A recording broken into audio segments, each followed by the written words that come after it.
महत्वपूर्ण अपडेट सामे આવી રહી છે તેના પર એક નજર કરી લઈએ તો રાજસ્થાનથી સમાચાર રાજસ્થાનના પાલીમાં પીએમ મોદીએ કોંગ્રેસ પર પ્રહાર કર્યા છે તો વિપક્ષી ગઠબંધન પર વડાપ્રધાનના પ્રહાર પીએમ મોદીએ રાજસ્થાનમાં આજે ફરી એકવાર કોંગ્રેસને આડે હાથ લીધી છે તો નામ લીધા વિના જ નીતિશ કુમાર પર પીએમ મોદીએ નિશાન તાક્યું છે ચૂંટણીનો માહોલ બરોબર જામ્યો છે ત્યારે ફરી એકવાર પીએમ મોદીએ કોંગ્રેસ પર પ્રહાર કર્યા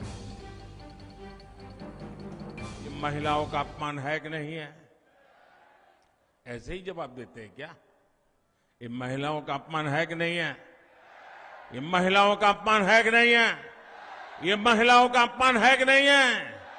ये अपमान करने वाली सरकार जानी चाहिए कि नहीं जानी चाहिए? पूरे राजस्थान से जानी चाहिए कि नहीं जानी चाहिए? इतना ही नहीं, ये मुख्यमंत्री का सबसे करीबी मंत्री विधानसभा में इस अत्याचार को ये कहकर के उचित ठहराता है कि राजस्थान तो मर्दों का प्रदेश है। क्या मर्द इसलिए मर्द कहलाते हैं कि इस प्रकार से पाप करते हैं? ये मर्दों का अपमान है कि नहीं है? ये मर्दों का अपमान है कि नहीं है? अरे राजस्थान के मर्द बहन बेटियों की इज्जत के लिए अपना सर कटवा सकते हैं, ये मर्द होते हैं राजस्थान। और तुम्हारे मंत्री खुलेआम कह दे कि तुम मर्दों का प्रदेश है तो फिर महिलाओं के साथ आपको शोभा देता है क्या? और इतना ही नहीं, उस मंत्री के पास शायद कई लाल डायरिया छिपी हुई है, इसलिए ऐसे मंत्री को भी टिकट दे दिया। इसका मतलब ये हुआ महिलाओं पर अत्याचार और जुल्म करने वालों को कांग्रेस की दिल्ली सरकार भी, कांग्रेस के दिल्ली के कारनामे करने वाले लोग भी, कांग्रेस के दिल्ली में बैठे हुए सारे बाजीगर भी ये जादूगर की हर बात मानने लग गए हैं। और इसलिए कांग्रेस और इसके घमंडिया साथियों की मानसिकता एक जैसी है, महिला विरोधी है। मैं राजस्थान की हर बहन बेटी को कहूंगा, आपको राजस्थान से कांग्रेस को साफ करने के बाद ही चैन से बैठना है। कांग्रेस के लोग सिर्फ एक परिवार के बारे में सोचते हैं, भाजपा के लिए आप सभी हमारा परिवार है। भाजपा का निरंतर प्रयास है कि हर परिवार की बचत को कैसे बढ़ाया जाए। आप याद कीजिए, कांग्रेस की सरकार जब थी तब 2 लाख रुपए तक की इनकम पर भी टैक्स लगता था।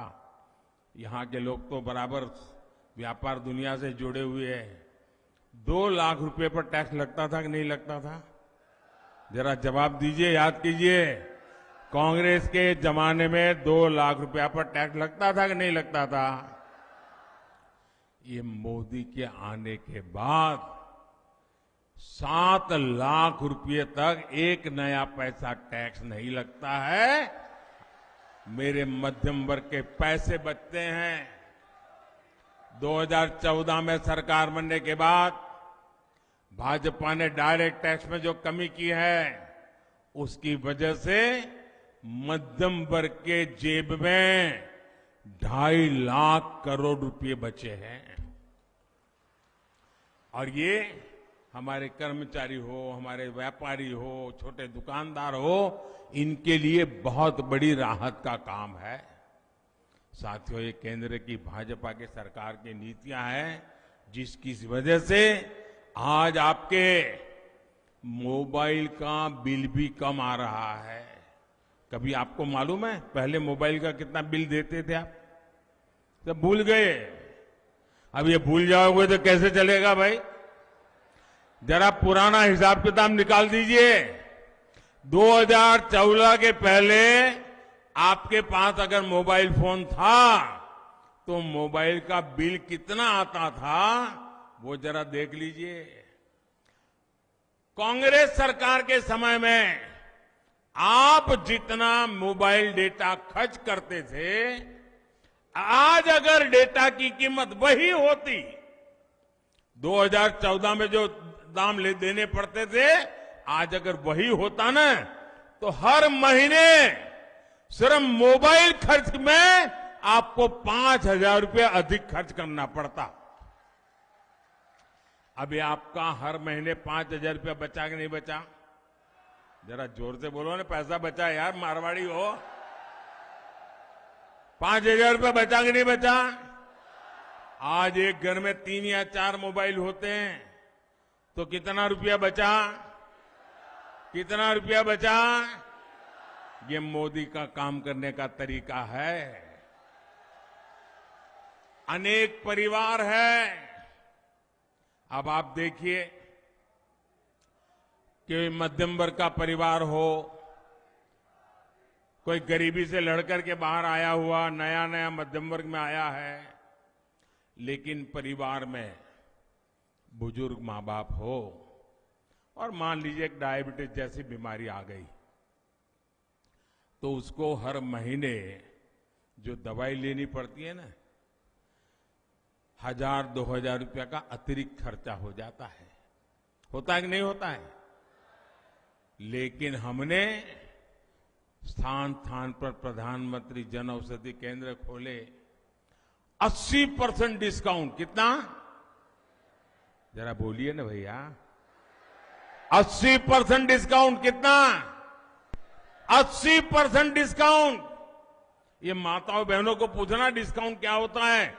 दिवाली में साड़ी की दुकान पे जाएं और कोई बड़ा बोर्ड लगा दे कि 10% डिस्काउंट, तो वो साड़ी कहां वहां खरीदने जाती है, क्योंकि डिस्काउंट हमारे देश में बहुत चलता है, लेकिन कोई 10% 20% से ज्यादा डिस्काउंट देता नहीं है। ये आपका बेटा दवाइयों में 80% डिस्काउंट, ताकि मध्यम वर्ग के परिवार में डायबिटीज की दवाई लानी पड़े तो जो दवाई उसको 2,000 रुपये में लानी पड़ती थी, वो उसको 10% 20% में मिल जाती है भाइयों। उसका 80% पैसा बच जाता है। मेरे परिवारजनों, कोरोना का ही संकट काल में दुनिया का सबसे बड़ा मुफ्त राशन देने का अभियान हमने शुरू किया। आप जानते हैं कितनी भयंकर बीमारी आई थी, मौत मंडरा रहा था। दुनिया भर में अस्पतालों से खबरें, मतलब डेड बॉडी के ढेर दिखाई देते थे।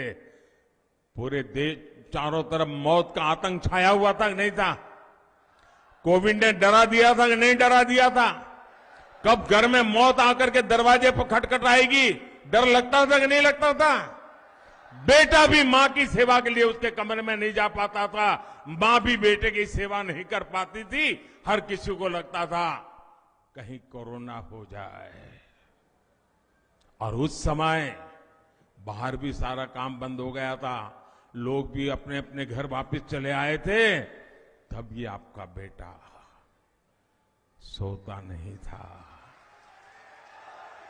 ये आपका बेटा दिन रात जागता था। और तब मैंने तय किया था, कुछ भी हो जाए,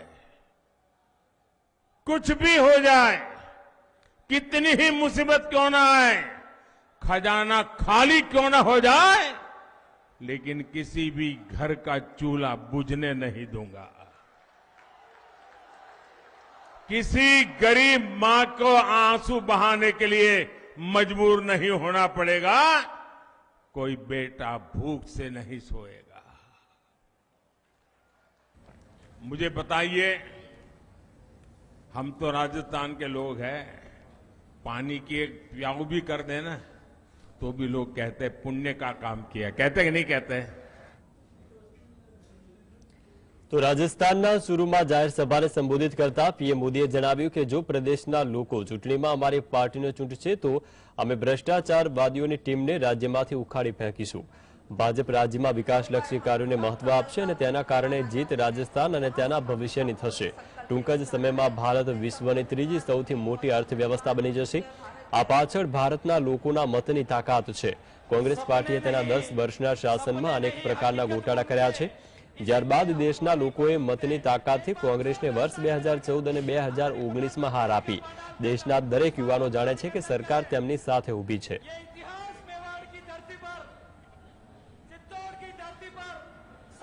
आप बीजेपी को चुनेंगे तो हम ये जो राजस्थान में भ्रष्टाचारियों की टीम है ना, ये सभी भ्रष्टाचारियों को आउट कर देंगे और बीजेपी विकास का स्कोर तेजी से बनाएगी. और जीत किसकी होगी? जीत राजस्थान की होगी.